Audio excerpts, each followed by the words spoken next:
Isikhungo esihlolela abantu igciwane icorona sithi sinezakhiwo eziyisithupha zokuhlelela noma ke zokuhlolela leligciwane ezifundazweni zonke eziyishiyagalolunye.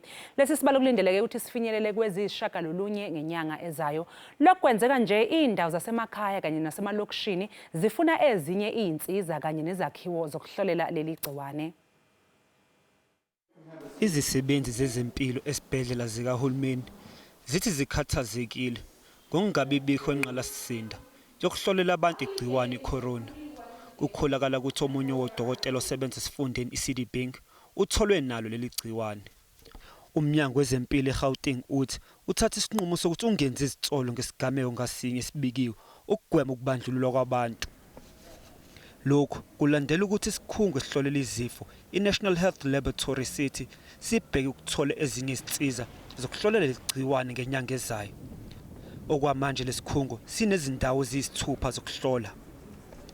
The company Cepheid, which produces the gene expert, has come out with a new test for COVID-19, which has just been approved by the Federal Drug Agency in the USA. This test is a state-of-the-art test, and according to the supplier, the advantage is that the test can be processed in 45 minutes, and the smaller machines can be placed in mobile vehicles, which will make it ideal for community testing. Njengoba kunokukhathazeka ngokuhlolwa kwabantu, kubonakala sengathi umnyalezo uyafinyelela ebantwini kancane kancane.